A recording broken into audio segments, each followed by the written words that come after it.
Vamos ao debate e vamos para o Vinícius, o nosso Vinícius que está aqui, o Poit. Houve quebra de decoro na fala do senador Magno Malta em relação ao caso do jogador Vini Júnior, o Poit? Lu, para mim houve quebra de tudo, né? Moral, uma postura extremamente vexatória. Sabe, quis fazer uma analogia que não tinha pé nem cabeça, um troço horrível. Eu estava aqui com o professor Zé Vicente, meu Deus do céu, que vergonha. Isso dá vergonha do parlamento brasileiro. Como é que o senador tem coragem e achando que está dando um exemplo? Sabe, aí vai pior. Não, tem que entrar com a lei, pelo amor de Deus, com a lei toinha. Se fosse eu, comia ainda. Olha onde que foi essa vontade dele dar o exemplo. E Lu, o pior de tudo, sabe o que é? Hoje eu escutei uma entrevista do senador falando sobre o episódio, custou para pedir desculpa.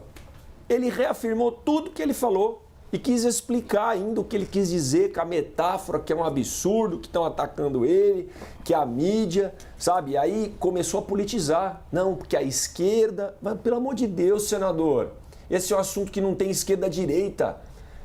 Se esse assunto não uniu o Brasil para combater o racismo e para defender o Vini, que assunto que vai unir, senador? Que vergonha! E aí, depois de muito custo, ele olha, então as pessoas negras que se sentiram ofendidas, eu peço desculpa. Rapaz, peça desculpa para o Brasil inteiro, senhor senador da República. 210 milhões de brasileiros, 81 pessoas representam, né? 3 ali por estado, por unidade federativa, representam a gente. O senhor representa muita gente. Peça desculpas, não só para as pessoas que se sentiram ofendidas, mas para o seu país. Isso é uma vergonha, Lu. O Poit, muito bem colocado, irretocável, e aquela velha história, né, o professor Zé Vicente? Se você se sentiu ofendido, quem se sentiu ofendido? Eu até tenho uma irmã, uma prima, uma avó, e, enfim, o fundo do meu olho é preto e assim vai. Zé Vicente. Em verdade, a primeira avaliação minha é que o senador está perturbado. Ele está com uma perturbação mental muito profunda, muito intensa, e só ela permitiria que ele tivesse uma atitude dessa maneira, por 2 motivos. Primeiro, que na legislação anterior, ele sempre se apresentou como um negro. Eu sou um dos senadores negros da República, eu e o Paulo Paim. E que, por conta disso, nós precisamos fazer todos os esforços para que, num futuro muito breve, muito mais negro esteja aqui, então, no Senado. E nós não estamos porque existe um tal de racismo estrutural que nos impede de chegar até aqui. Esse sempre foi o discurso dele, né? E agora, quando ele volta para o Senado, ele parece que mudou. E esse mudar parece que está subordinado a uma perturbação mental muito intensa, porque as palavras deles não têm nexo, não têm sentido, não têm racionalidade. Denota que ele está totalmente ausente da realidade. Por outro lado, muito nos choca e nos deixa indignados saber que as instituições que têm o papel de soerguer, né, o debate público está, então, impregnada e tem dentro do seu interior pessoas com uma qualidade de raciocínio dessa natureza que seguramente não ajuda, atrapalha e deixa todos desesperançados sobre o papel que um senador e que muitos senadores do Supremo possa ter nessa agenda que se colocou como uma agenda urgente, uma agenda delicadíssima e uma agenda que vai precisar de todos, inclusive dos senadores do Congresso, para que a gente possa entregar para o nosso país, né, e até para o mundo uma relação entre pessoas que não distinga ninguém, nem pela raça, nem pela cor da pele. E olha, meus amigos, Poit em especial, que viveu ali no ambiente ali da política, a gente está só no mês 5, hein? Já teve gente botando peruca loira na cabeça, já teve todo tipo de discurso, briga, bate-boca. E senador dizendo que não quero falar em público, acho que eu nem deveria falar isso em público, mas falo virando para a TV e comparo aí, faço a comparação reclamando o direito dos macacos.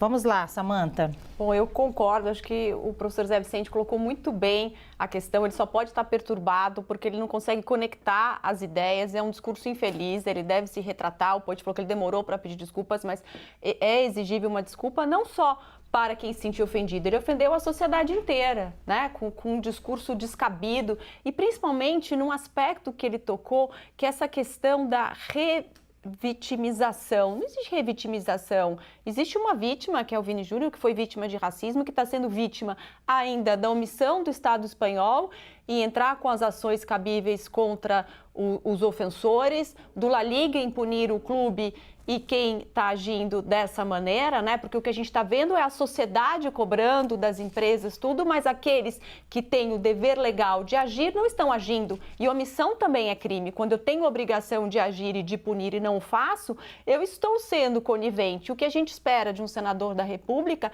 é que ele seja solidário em relação a esse jogador e que cobre uma postura não só do Estado espanhol, como da La Liga, para que se posicione, para que casos como esses não venham a se repetir. Eu entendo, como o Poit disse, eu acho que houve um abuso aí, né, e uma quebra de decoro parlamentar, mas que, infelizmente, eu acho que não vai para frente no Senado Federal, porque a gente sabe que isso depende, não é, de que um senador entre com esse pedido de quebra de decoro, isso vai para o Conselho de Ética, e eu acho que, infelizmente, isso não vai para frente, mas seria bom que fosse, porque é uma questão que está sendo muito debatida e que a gente precisa combater logo no início, que é o racismo. O Poit e amigos, eu gostaria de dizer, mas eu acho que é uma coisa meio poliana, né, dizer, mas os maus políticos serão punidos nas urnas, não é, Poit? Vamos lembrar as pessoas disso, gente.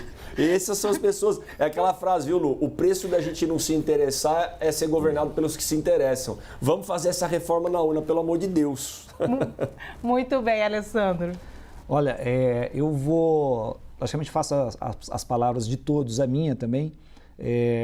E talvez aí o Zé Vicente e a Samantha tenham sido até, como posso dizer, muito educados, uma aposta até de boa-fé do senador, embora uma espécie de derrapagem em seu discurso ou um problema de caráter psicológico. Eu diria que eu vou me afastar um pouquinho dessa linha para dizer, olha, eu acho que é funcional esse discurso. Eu acho que esse discurso seja um discurso solto. Aliás, quando ele começa o discurso dele, ele dá a entender que sabe o que está fazendo. E aí ele está tentando encontrar palavras para dizer aquilo que ele quer e que, em última instância, lá embaixo, lá no subconsciente dele, é tentar afirmar algum tipo, realizar uma afirmação que tem a ver com o racismo. E aí eu quero alertar para riscos com relação a isso, que é o seguinte, a gente teve uma eleição, eu acho que é legal a gente lembrar, em 2016 nos Estados Unidos, onde o candidato era o Donald Trump, e ele dizia coisas que, vamos dizer, que não seria muito diferente do que disse o Magno Malta, né, nessa entrevista, ou melhor, nessa exposição dele no parlamento como senador, né?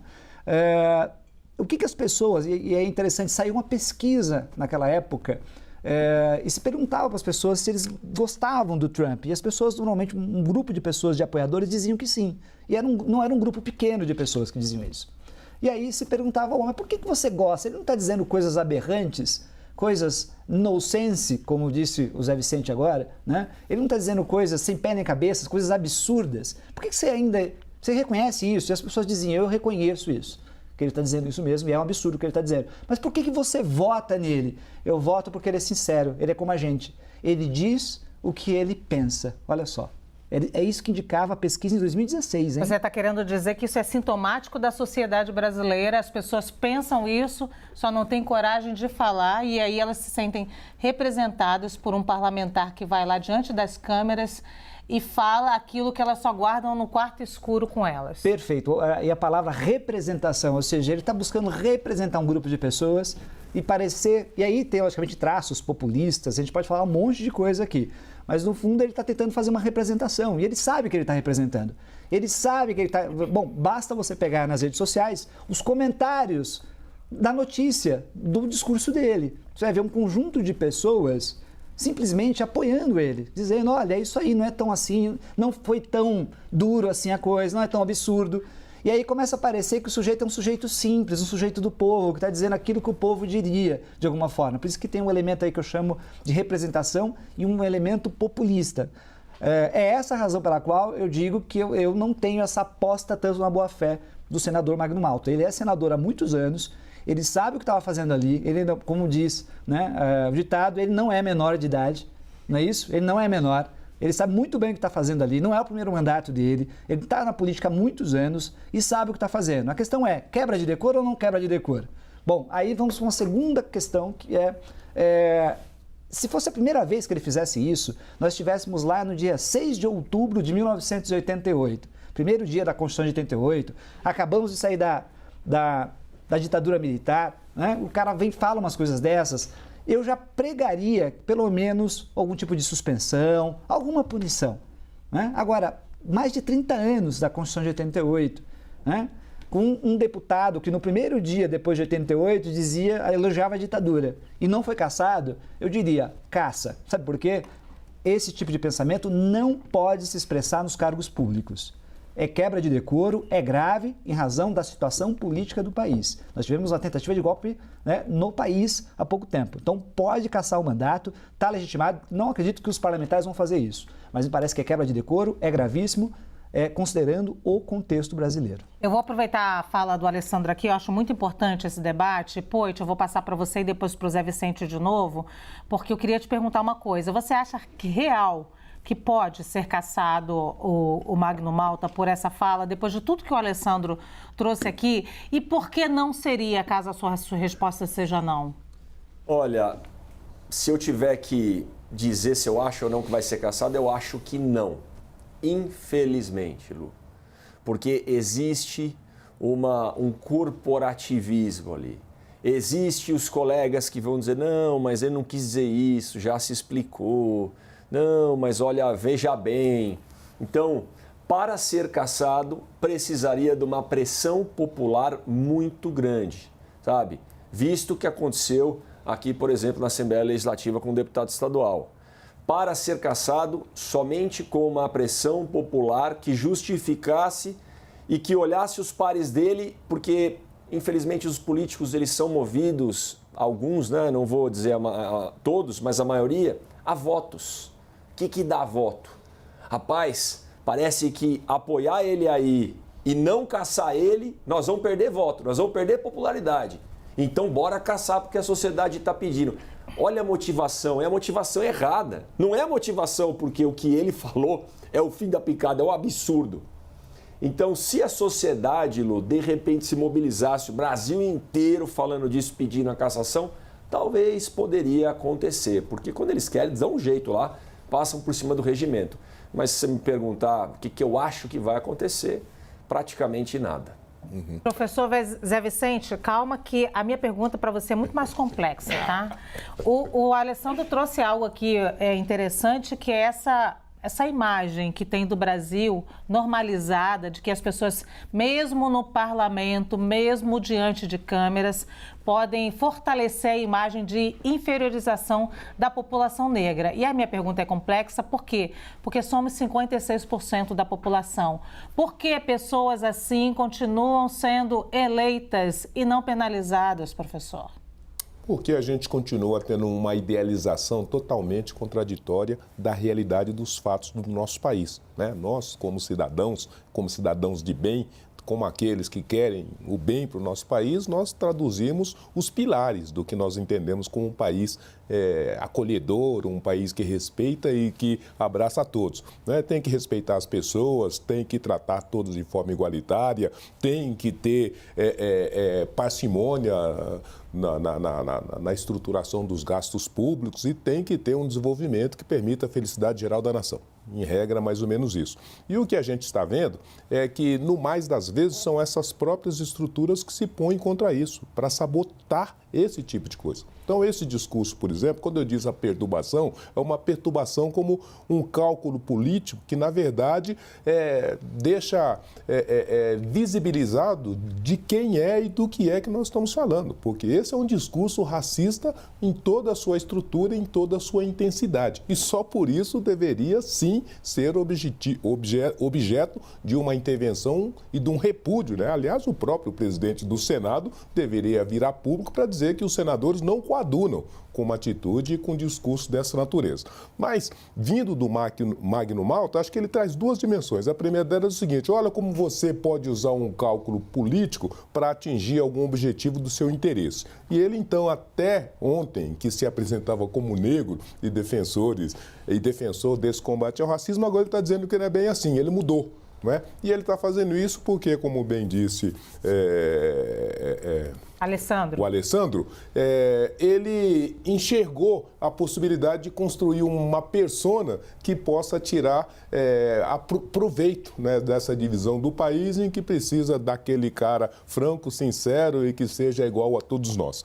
Então, eu acho que essa é a questão central. O racismo mora nessas dimensões das particularidades, em que ele, tentando emular, né, um pensamento racional sobre um episódio, ele, no fundo, coloca todas as dimensões do racismo de uma forma muito clara. Então, sobre essa perspectiva, eu acho sim que, se não fosse o caso de ser caçado, mas que ele, pelo menos, fosse admoestado pelos seus pares. Posso fazer só mais uma pergunta para o senhor? Lógico. Quando o senhor analisa ali o discurso dele em si, que a gente já classificou aqui como deplorável, mas não analisou nas particularidades, não lhe parece que o tempo inteiro ele está dizendo para a população negra baixe a cabeça e se cale? Mas o que ele está dizendo, ele está estimulando os racistas para que continuem sendo racistas, porque isso é mimimi, é uma revitimização, né? Eu até esqueci o termo que ele usou. Isso é mimimi, isso daí não agride, não ofende, e isso daí não diminui as pessoas. Então você pode continuar sendo racista com o seu olhar e com as suas percepções. E a você, negro, e a você, Vini, né, que está sendo agredido, violentado dioturnamente, não é, com esse tratamento que é brutal, e que, né, dilacera as pessoas, fique conforme-se, a vida é assim mesmo, nada pode ser feito e o que essas pessoas estão fazendo não tem nada para ser contestado, não tem nada para ser impedido, não tem nada para ser combatido, porque as coisas são assim, o mundo é assim, as pessoas podem ser tratadas de acordo com a sua raça, com a sua cor de pele. É isso que ele está tentando nos enganar, mas ainda bem que temos aqui a CNN e todos os colegas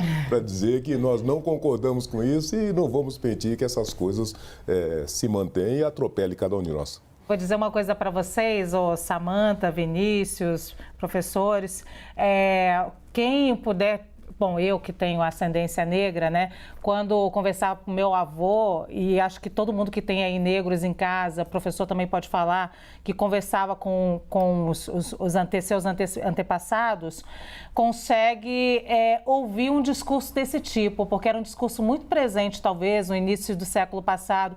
É assim mesmo, aguenta, não responda ao racismo, fica calado, e é como se a gente tivesse saudade de um tempo que a gente não quer que volte mais, porque as pessoas não ficam mais caladas, professor. E esse discurso do Magno Malta me remete muito a isso, aos nossos avós, nossos bisavós, que eram obrigados a aguentar o racismo bem calado, né, professor? Não, eles remetem aos racistas e ao racismo, porque esse sempre foi o discurso do racismo. Empresta o lombo, né, leve o chicote e não reclame, porque as coisas são assim, porque nós determinamos que elas são assim, nós queremos que elas sejam assim e nós vamos mantê-la dessa maneira. Então é isso que ele está tentando nos persuadir. Mas nós estamos dizendo que o mundo inteiro está com o Vini e está contra o racismo. E nós estamos dizendo que o nosso país, né, está com a razoabilidade, está com a dignidade da pessoa humana e está contra o racismo. E diria mais, acho que talvez a manifestação mais evidente disso é um tema dessa natureza que está sendo debatido de uma forma tão aberta, tão potente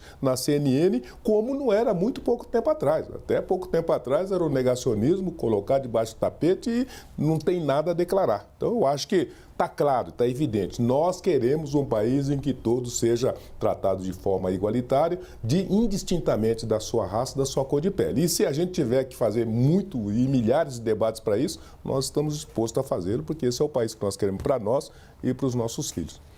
Eita, que coisa boa. Vou ouvir agora a Samantha e a Alessandro rapidamente para a gente seguir aqui. Samantha. Bom, Lu, eu acho também que, infelizmente, ele não vai ser penalizado no âmbito do Senado Federal.